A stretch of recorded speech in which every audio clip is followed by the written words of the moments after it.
Hello and welcome to a multiplayer update for Legacy of the Void. In this video, we will be discussing both new additions and changes coming to the Terran race with the final installment of the Starcraft 2 trilogy. First up, let me introduce you to the Herc.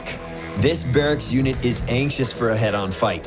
The Herc comes equipped with the ability to grapple onto targets at range and get up close and personal. Able to one-shot banelings while dishing out small radius splash damage, the Herc is particularly adept against the Zergling-Baneling composition. Keep in mind, though, that the Herc is unable to attack air and will have difficulty against larger Zerg ground units. Against Protoss, Hercs are particularly strong due to their high health and light armor. Nothing makes them happier than to jump in and break up a Protoss army. But it only takes a few well-placed zealots to deal with the Herc squad, so prepare yourself to counter appropriately. Up next, meet the Cyclone. This gal has a one-track mind, able to focus down units at range by targeting opponents one at a time, locking onto them, and dealing damage on the move. The Cyclone moves at the same speed as Stalkers, making them a solid choice for establishing early map control while picking off priority targets in the process. If you intend to counter the Cyclone, initiating combat swiftly and in force will work to your advantage. Moral of the story, if you're slow and big, you're going to lose against the Cyclone. However, there are always opportunities to counter the Cyclone's mobility.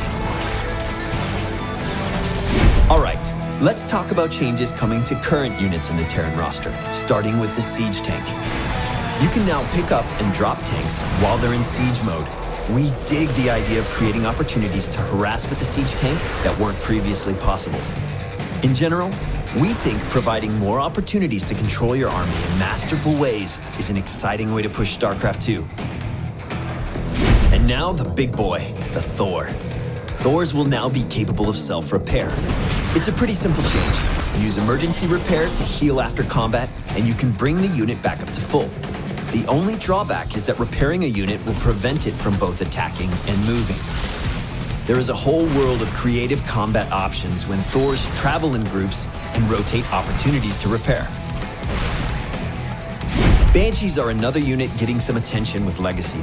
We're interested in providing more opportunities to micro Banshees against ground units. So, we're implementing a speed upgrade available once you've built a fusion core.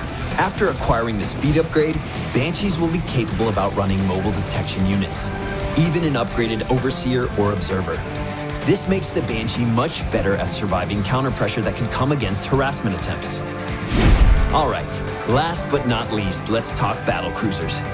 These iconic capital ships can now teleport anywhere on the map without vision. Keep in mind though, that using this ability will cost a lot of energy, so choosing when and where to move is incredibly important. Clearly, there are opportunities where this call makes great sense, and when help is needed, you can get there almost instantly. That wraps up our summary of design changes coming to the Terran race with Legacy of the Void. Keep in mind that everything is subject to change as we move into public testing.